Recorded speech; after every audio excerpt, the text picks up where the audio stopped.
Hola, ¿cómo están? Soy el doctor Edwin Maldonado y vamos a continuar con las secuencias de temas de cardiología. Vamos a hablar en esta oportunidad de bloqueos auriculos ventriculares, la parte 1. En la segunda parte vamos a hablar de bloqueos de rama, específicamente bloqueos de rama izquierda, derecha, los hemibloqueos. Entonces, vamos a iniciar con los bloqueos auriculoventriculares. En esta oportunidad vamos a hacer un recuento de lo que es eh, la parte de sistema de conducción eléctrico, los bloqueos auriculoventriculares de primer grado, los bloqueos auriculoventriculares de segundo grado, MOVITS 1, MOVITS 2, los bloqueos de alto grado y los bloqueos eh, AB completos, ¿no? O tercer grado. En esta imagen sería la despolarización de esta parte, ¿no? De las de His y la red.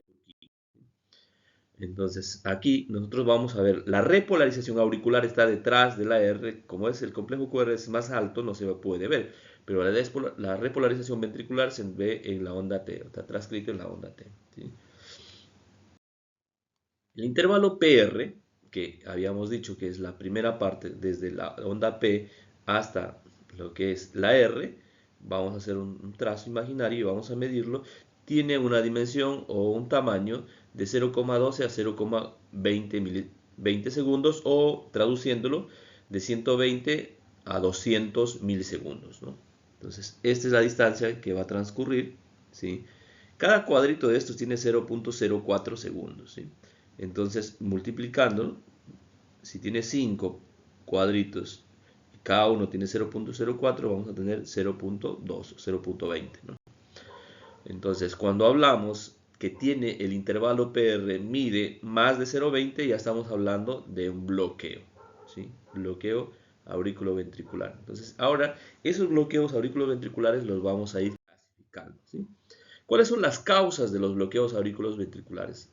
Pueden ser como complicación eléctrica de un infarto agudo del miocardio. Entonces estamos hablando de cardiopatías de tipo isquémica, ¿no? Entonces se bloquea porque una rama de las arterias coronarias produce hipoflujo o no hay paso de flujo, hay isquemia y por ende no va a irrigar a ese nervio, ¿sí?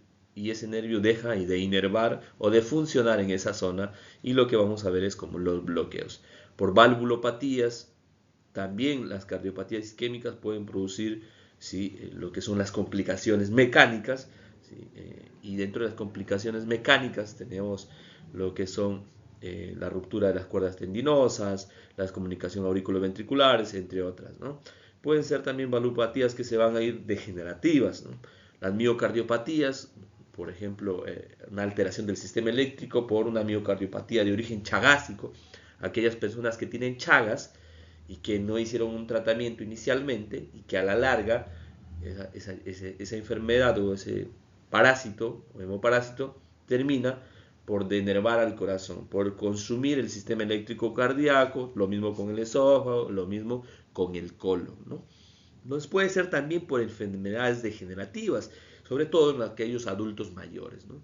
Alteraciones en el potasio, la hipercalemia, que lo que va a hacer generar arritmias en el paciente, ¿no? Los medicamentos como el metoprolol, la digoxina, lo que producen estos medicamentos, por ejemplo, los betabloqueantes, lo que produce es retardan lo que es la frecuencia cardíaca, la despolarización disminuye la frecuencia cardíaca y puede llegar a haber un bloqueo auriculoventricular por bajar la frecuencia cardíaca, ¿no? Y la digoxina, que es un digitálico que también produce un retardo en la frecuencia cardíaca, que se utiliza en los pacientes que tienen insuficiencia cardíaca, en los postinfarto, en aquellas personas que tienen frecuencias cardíacas muy altas para bajar la frecuencia cardíaca, recordando que el corazón se nutre en diástole y cuando aumenta la frecuencia cardíaca disminuye el periodo de la diástole. Entonces por eso es que nos necesitamos que el corazón tenga una frecuencia cardíaca de un promedio de 60 latidos por minuto para que el periodo de diástole sea lo suficientemente grande como para nutrir al corazón adecuadamente, ¿no? Sabemos que el corazón se nutre en diástole. Y dentro de la clasificación de los bloqueos aurículos ventriculares ya habíamos hablado inicialmente que son de primer grado, de segundo grado Y los bloqueos AB de segundo grado pueden ser de Movitz 1 con el fenómeno de Wenckebach, de bloqueo auriculoventricular de segundo grado, Movitz 2, y pueden ser de alto grado, que puede ser un 2-1, 2-2, o un 3-1, 3-4 o 4-1, etcétera, ¿no? Y por último, en bloqueo auriculoventriculares completos, es decir, una disociación auriculoventricular. La aurícula va a su propio ritmo y el ventrículo va a su propio ritmo. La aurícula un poco más rápido que el ventrículo. Entonces, los mecanismos o las manifestaciones clínicas que va a tener un paciente va a depender decíamos, de por dónde está saliendo la frecuencia o de dónde está saliendo el estímulo, de qué parte. Si es supraiciano, tendremos una frecuencia cardíaca de 60 latidos por minuto y el hallazgo, lo que vamos a encontrar generalmente lo hacemos de forma haciendo un cribado, es decir, que lo hacemos cuando hacemos un riesgo prequirúrgico, cuando estamos haciendo, no sé, una valoración de algún paciente que va a entrar a cirugía, de algún paciente que hace un acto físico. Entonces, pacientes que vienen para evaluarse de forma ambulatoria, encontramos un bloqueo AB de primer grado, o que se internan por alguna otra patología generalmente, ¿no? Entonces le pedimos un electrocardiograma previo a la internación y vemos que tiene un bloqueo auriculoventricular. En los de segundo grado, la frecuencia ventricular es más baja y aparecen síntomas de bajo gasto. En algunos casos decía que los pacientes que hacen insuficiencia cardíaca, algunos pacientes pueden tener algún síncope, que el síncope es la pérdida del estado de conciencia, menor a 5 minutos, con recuperación al íntegro. Entonces, esos pacientes pueden tener astenia, dinamia, ¿sí? Y incluso pueden llegar al síncope, ¿no? Entonces, es un diagnóstico presuntivo que el paciente pueda tener algún tipo de bloqueo y poder estudiarlo a través de un electrocardiograma, ¿no? En los bloqueos, dentro del segundo grado, habríamos hablado del Movitz 1, Movitz 2, o los bloqueos de alto grado, el 2-1, el 3-1, el 4-1, etc., ¿no? Y en los bloqueos de tercer grado, hablamos de la disociación, es que la aurícula va a su propio ritmo y el ventrículo va a su propio ritmo, ¿no? Entonces, para que más o menos nos hagamos una idea, ya vimos al inicio que el nódulo sinusal, la despolarización de la aurícula desde el nódulo sinusal al aurículo ventricular está formado por la onda P. Si ustedes ven aquí, esta es la actividad iónica, ¿sí? La despolarización. Entonces lo que vamos a ver es en el electrocardiograma en la onda P. Y lo que corresponde a la despolarización del ventrículo, ¿sí? Dependiendo, ustedes van a ver la despolarización del ventrículo dependiendo de en qué anatómicamente en qué sector se encuentre, van a ver el potencial de acción formado en el electrocardiograma, ¿sí? Entonces, aurícula, la onda P, ventrículo, el complejo QRS. Entonces, aquí tenemos un bloqueo auriculoventricular de primer grado. La principal característica que tiene que tener un bloqueo auriculoventricular que sea mayor a 0,20 milisegundos o 200 segundos o 200 milisegundos, ¿no? Mayor a 0,20 segundos o mayor a 200 milisegundos. Contamos desde el inicio de la P hasta el inicio de la onda R, entonces por eso es PR, y tiene que ser menor de 12 a 20. Si es mayor y en todo se repite con la misma característica, estamos frente a un bloqueo auriculoventricular de primer grado. Entonces, el intervalo mayor a 0,20 segundos o mayor a 200 milisegundos es una característica del bloqueo AB de primer grado. El intervalo PR prolongado es fijo, quiere decir que no cambia entre todos los complejos QRS, PR, QRS, no cambia. Siempre la onda P la sigue en QRS y el ritmo es regular. En todos tiene el mismo patrón electrocardiográfico. La P precede al complejo QRS y tiene la misma distancia. La P precede al complejo QRS y tiene la misma distancia. La P precede al complejo QRS y tiene la misma distancia. La P precede al complejo QRS y tiene la misma distancia. Entonces estamos hablando de un bloqueo auriculoventricular de primer grado, ¿sí? Entonces,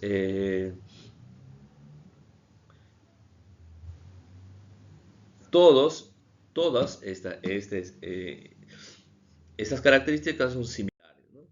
Y cuando hablamos de un bloqueo AB de segundo grado, estamos hablando, decíamos, vamos a hablar del tipo 1 o de Wenckebach. Estamos hablando de que la P que precede al complejo QRS inicialmente es normal, después se va prolongando, después se va prolongando, se prolonga tanto que en algún momento deja de conducir. Esa es la principal característica, ¿sí? La prolongación del intervalo PR hasta que una P no conduce. Entonces el complejo QRS es de morfología normal y el ritmo es irregular. Entonces, esto es la característica regularmente irregular. Entonces lo que vamos a ver aquí, ¿sí? Estamos hablando el P o la onda P que precede al QRS o el segmento PR, el intervalo PR que precede al complejo QRS tiene una determinada distancia.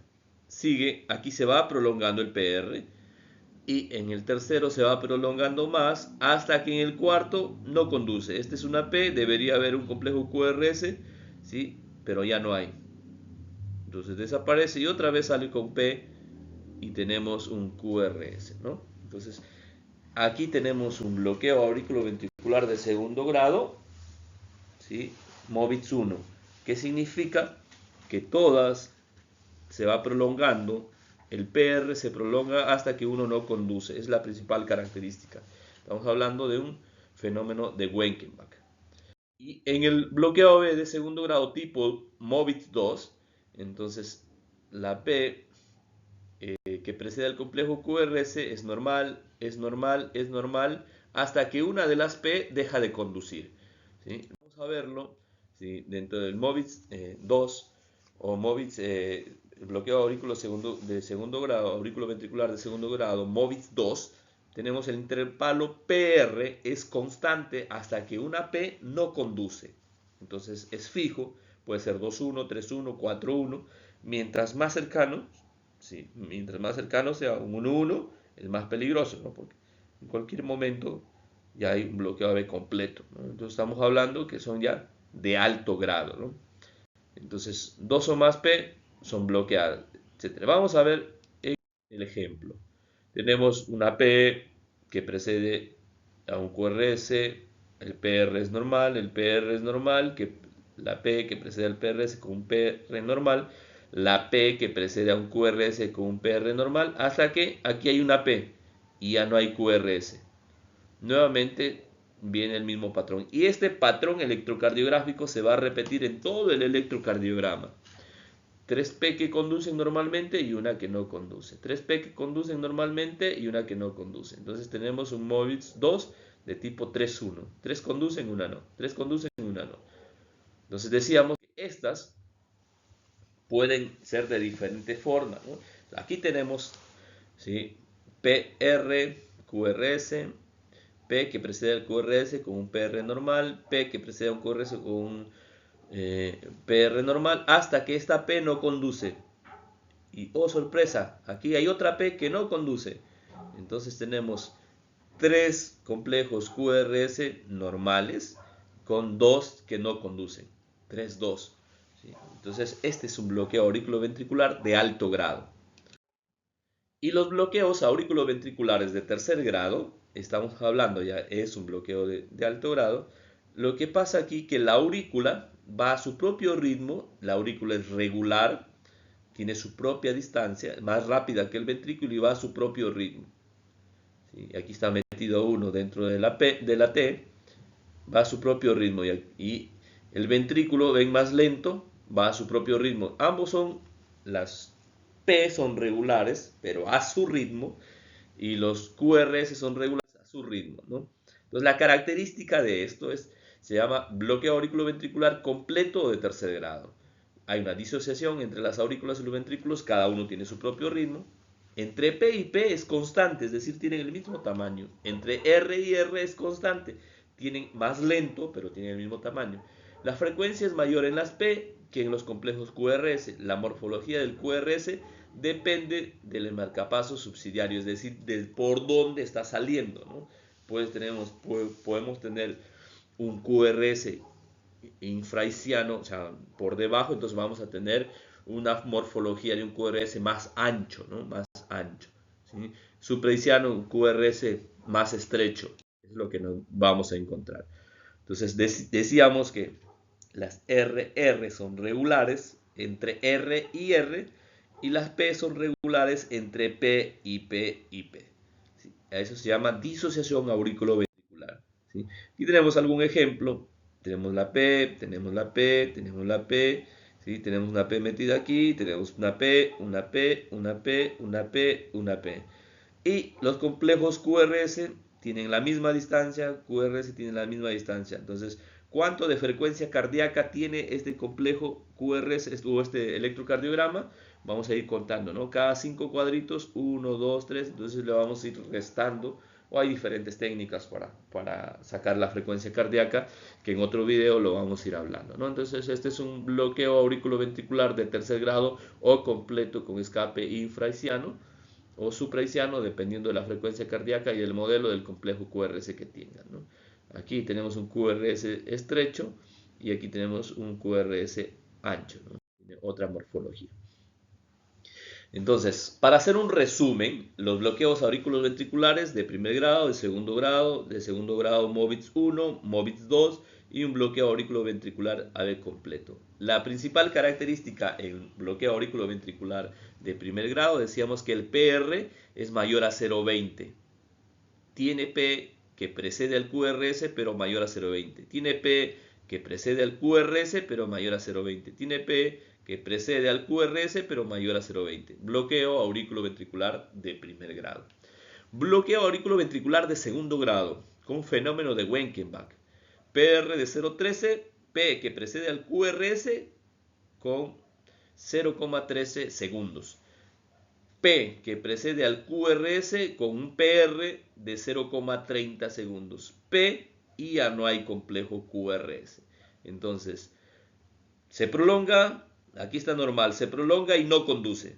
Y este mismo fenómeno se va a repetir en todo el electrocardiograma, en una tira, un dedos largo, ¿no?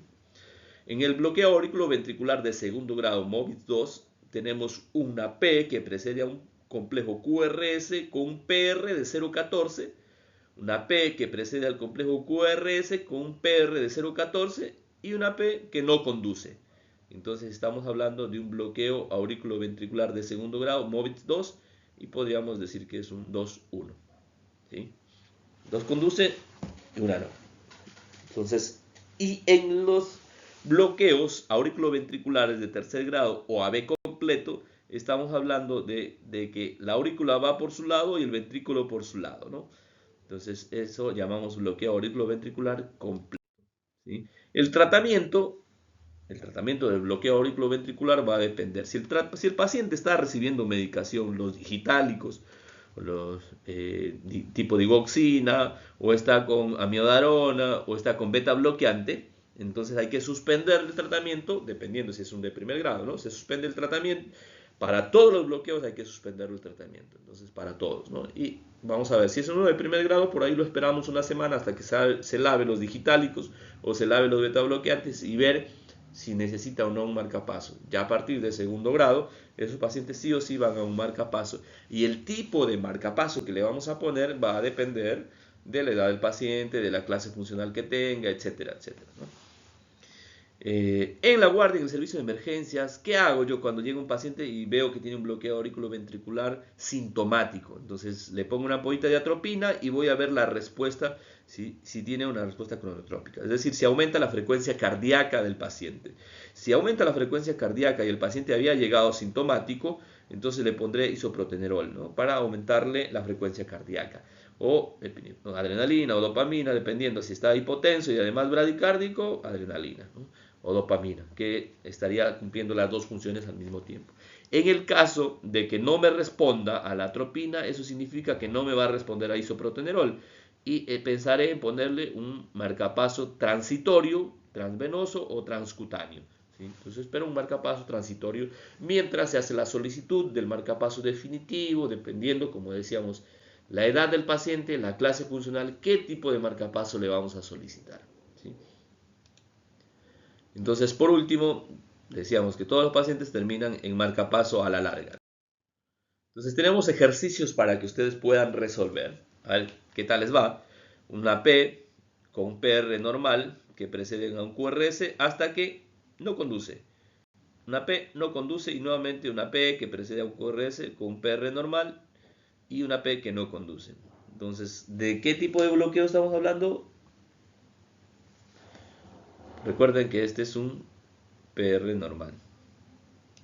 Otro ejercicio, segundo ejercicio, lo dejan en los comentarios, ¿sí? Tenemos una PR prolongada, la P que precede a un complejo QRS con un PR prolongado, P que precede a un QRS con un PR prolongado, P que precede a un QRS con un PR prolongado, P que precede a un QRS con un PR prolongado. ¿De qué tipo de bloqueo estamos hablando? Ya lo vimos, ¿no? Ya lo vimos anteriormente. Sé que ya tiene la respuesta. Tenemos un tercer ejercicio, una P que precede a un QRS normal con un PR normal. Una P que precede a un QRS con un PR normal. Una P que precede a un QRS con un PR normal. Hasta que una P deja de conducir. Nuevamente una P que precede a un QRS y una P que no conduce, una P que conduce, una P que no conduce. ¿De qué tipo de bloqueo auriculoventricular estamos hablando? Sé que ya lo saben. Bueno, ese ha sido el tema de hoy, bloqueos auriculoventriculares. Hemos hablado del bloqueo auriculoventricular de primer grado, de segundo grado con el MOVITS 1 o con fenómeno de Wenkenbach, de segundo grado, los bloqueos 2-1, 3-1, 4-1 y los bloqueos auriculoventriculares de tercer grado o bloqueos completos. Soy el doctor Maldonado y continúen con las clases de electrocardiografía en el canal de YouTube.